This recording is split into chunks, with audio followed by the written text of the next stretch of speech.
morning guys, my name is Crystal and here we are doing another video this morning. Alexa, what's the time please? It's 9:50 a.m. Alexa, good morning. Good morning. This day in 1868, the element helium was first observed during a solar eclipse. Not long after, it was also observed that breathing helium from a balloon makes your voice sound really funny. Yes, I know. Who hasn't tried sucking in a bit of helium and making their voice sound funny? Helium in balloons. Right guys, so I'm going to let you hear my mother's answer phone messages from yesterday and then we'll carry on from there. She hasn't rung yet this morning. I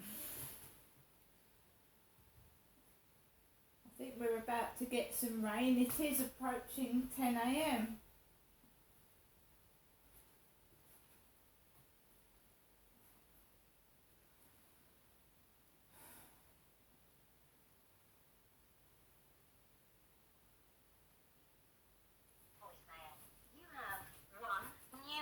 And one saved message. First new message received yesterday at 7:30 p.m.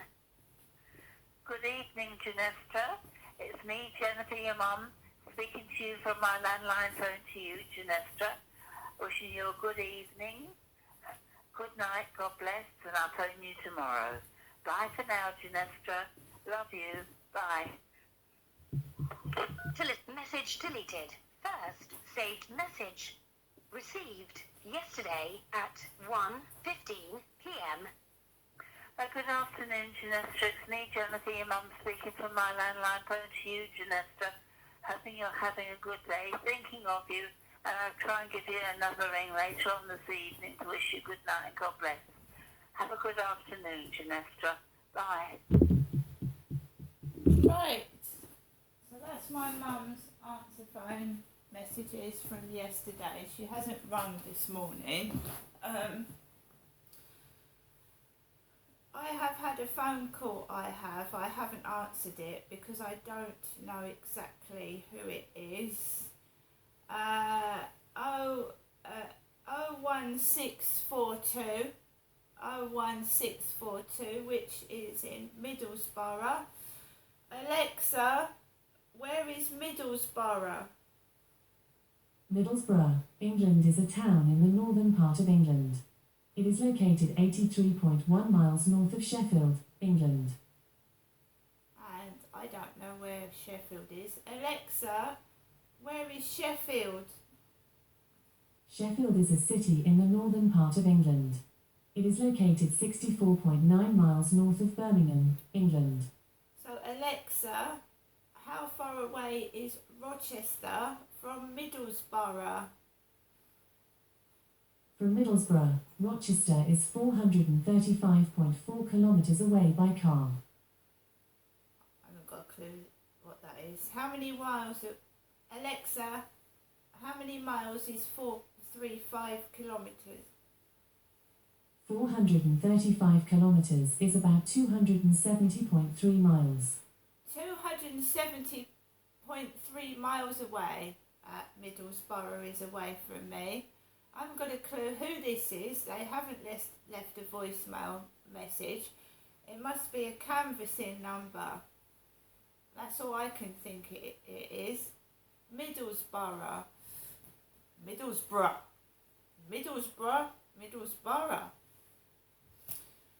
So, we're on Friday the 18th of August. Another day for me. It's about to rain, I can tell. So obviously I'm going to put trousers on to go outside because it's got colder and it looks like it is going to rain. The cleaner has been banging around in the dustbin area. Bang, bang, bang. I haven't answered the phone, so I haven't got a headache yet. So where were we? We're also talking about a lot lately how useless the police service is. I I did spend a couple of, maybe a month at the Max in Kentish Town in 2004. 2004, a place called Mansfield Road in London, Kentish Town. I spent 4 weeks there. I'd met a man off of the internet, and he was obviously a liar and mentally ill, and these people are allowed to join dating sites, they're allowed to join normal society when they have mental illness. So this guy had obviously got his son he was a Turkish chap, so he needed maybe a bit of interpretation to speak to people. So he was obviously getting his son to do the text for himself. I went up to London thinking that my life was going to change. I'd met this nice man. He had this flat and it was all furnished, and he knew what I was going through because I told him. And when I went up to London on the train, it turned out to be, oh my God, goodness me. Warning bells should have rung when he came to meet me at Gloucestershire railway station dressed like a tramp. His trainers were slit, his shirt was out of his trousers, and he looked a mess. So we went up to London together on the train, and then got into his flat, and it was dirty. The curtains were orange because he was a smoker. He told me he didn't smoke. He smoked tobacco like my dad Derek, pouches of Golden Virginia. I was just disgusting. It was like something out of a comedy show. The soap was full of his hair. So when I went to wash my hands, the soap had his hair all in it. There was hairs in the soap. The grill was dirty, like it'd never been washed. He was obviously a bloke living by himself. He'd split up from his girlfriend. And it was just gross. I had nowhere else to go, so I had to put up with this guy for as long as I could stand it, which wasn't very long. There was a bloke he called him the Irish Elvis, because above him was a bloke that used to sing and play Elvis songs late at night in the early hours of the morning. So he called him the Irish Elvis. He'd basically phoned the council several times about this Irish Elvis singing in the early hours of the morning. So, you know, it's just all the way along in my life, these ridiculous, weird things going on. And in a way, this Turkish guy looked like a younger version of my dad Derek, because this guy was Turkish. And he looked like a weird version of my father Derek, who had curly hair when he was younger. Brown curly hair, really tight curls. My mum said that my dad Derek had an incurable mental illness. He was diagnosed with an incurable mental illness, and Derek could never be cured of his mental illness. She told me that a couple of days ago. That's what she told me. So this guy was just weird. Then he took me to the barbers, because he went to the barbers. His cousin was a barber. And the barber said to me, "What are you doing with this man?" I said, "Pardon?" He said he's got a mental health illness. He said he's been what do you call it? He's been in a mental hospital for 3 weeks. What do you do? He got detained under the Mental Health Act in a mental hospital. I said I didn't know that. I said he was texting me off some site and it appeared completely normal. He said he's been in a mental hospital for 3 weeks. He said, "You need to go home. This guy is mental." So I had a cup of tea and some biscuits round this barber's, went back home to London, and I called the police. I said, this guy is dangerous. I mean, he's been texting me off dating sites, and he's weird and not normal, and he's told lies, and please can you get me home? Can you get me home? I've made a mistake. I miss my kids. Can you get me home? He's obviously dangerous because he did have a temper and he was throwing stuff. And his teenage kid had threatened me. So the police came out with their radios on and all their palaver and their equipment. And I said, can you please help me get home? They said, I'm sorry, we'll have a word with this guy. We'll have a word with him and then we'll come back to you. So they talked to the bloke and then they came back and he said, I'm afraid this guy appears completely normal to us. There's nothing wrong with him. And by the way, did you know that we're not a taxi service? We're not a taxi service, so, you're going to have to find some other way to get home. We are not going to help you. We are not a taxi service. And do you know, a couple of weeks after that, the guy I was with drugged me. He drugged me. He drugged me after the police had said this guy was safe. I was drugged, left alone with him, and I didn't know what to do. And it was my mother, who sent me some money, and I got a National Express coach back from London to Gloucestershire to get away from this guy who was clearly mentally unwell, a thief and a liar, and he couldn't look after himself, and the flat was disgusting. He was a smoker. He was picking cigarette butts off of the floor, putting them in his mouth, and dogs could have crapped on that cigarette butt or pissed on them. He was putting it in his mouth and coming over to kiss me. You know why? Because he was a funny version of Derek, my dad. My mum said that Derek was a fairy. Well, that means gay. She said that Derek was a smoker. Of course he was a smoker. He had black teeth. Stained black teeth, and they went missing. So it was like a piss take of my father Derek. Another man that was unsuitable for me. Dirty, unhygienic, smoking, drinking and abusing women. Another one. I managed to get away from him without the police's help at all. They've never been any use to me. I think court cases, bench judges, whatever, kept me away from my kids on purpose for sinister reasons, not for the right ones.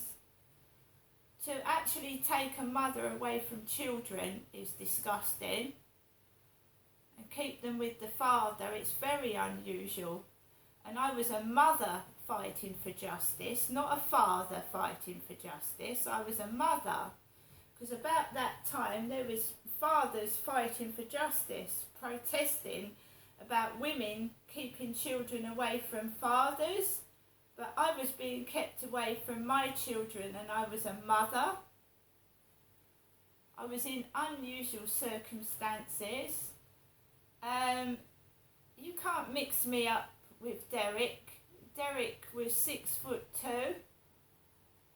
He was a man. He was a smoker and a drinker, and he hit my mother. The complete opposite of myself. I was lured away from my children, and I was drugged. Right? There's no compensation. There's no apology in this world that can make up for what the police etc. have done to me, lied,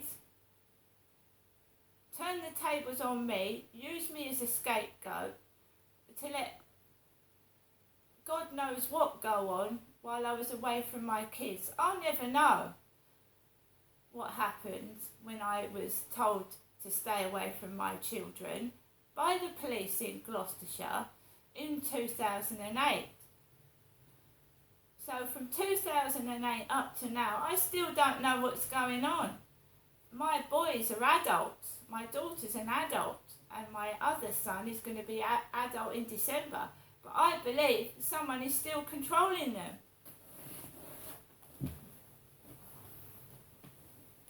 It's disgusting. I'm an adult myself and I still can't see my children, can I? And my youngest son is old enough to make his own decisions. He's 18 in December. You can't keep controlling people. And you can't put your hands on me and mistreat me anymore. And I think we're knowing that the police are bogus and there's something funny about them, because very slowly, especially since the Hillsborough disaster, when police tried to blame people for being drunk on lack of security, whatever that was, we've had police, corrupt police, kidnap women and kill them. I think British people are very wary of police officers actually coming into their home. There's police that seize drugs and use it for themselves. There are. So they reprimand people on the street for using drugs, seize it, and then use it themselves. I have no faith in the police force whatsoever, and I never will. What they've allowed happen to me is disgusting.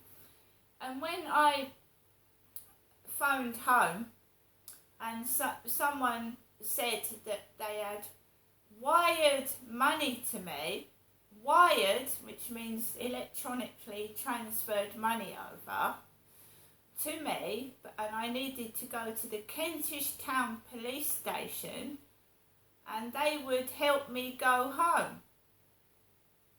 Right, so I got all my belongings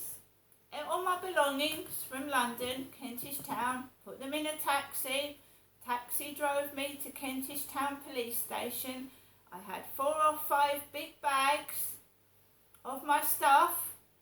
Got into Kentish Town Police Station. This is 2004.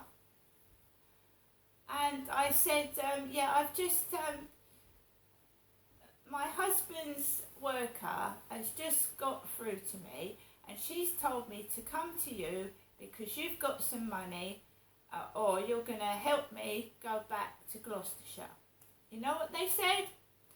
They said, oh yes, we listened to your husband's worker and she said you have a mental health problem. I said, pardon?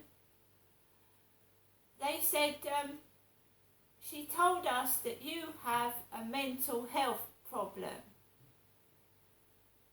They said, we can't help you, you need to go to the mental health hospital. Now what the worker had done, she thought the police were going to help me get home. So she told them that I had a mental health illness because she thought the police were going to take me home as a vulnerable person. But they didn't. Thinking I had a mental health illness, they were going to let me walk to a mental health hospital with 4 carrier bags on my own. This is no word of a lie. The fucking police. It's the police's fault because I would have been with my kids right now. I'd have watched them go to school, grow up and become adults, but the police have failed me on several occasions. I had to go back to the guy in London because I couldn't get, I had no transport, no car, the police wouldn't help me, and I had to go back to that man. And I told you, he drugged me. The guy I was staying with put drugs in my tea.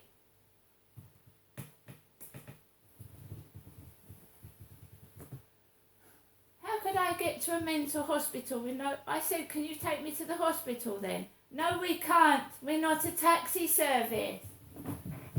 Well, you're telling me I'm mentally ill and you think I'm going to go up to a hospital in the pitch black dark with 4 bloody bags?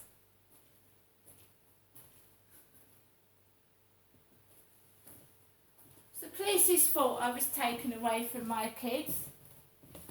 The police. The police in Gloucester, the police in London, the police in Chatham, and the police that come out to me in Rochester.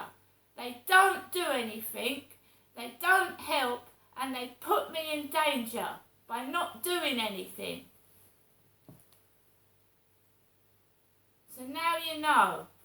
Now I've got to take my dog out for a walk. As you know, the other day someone threw indoor fireworks near me. So let's see what happens today. See you later.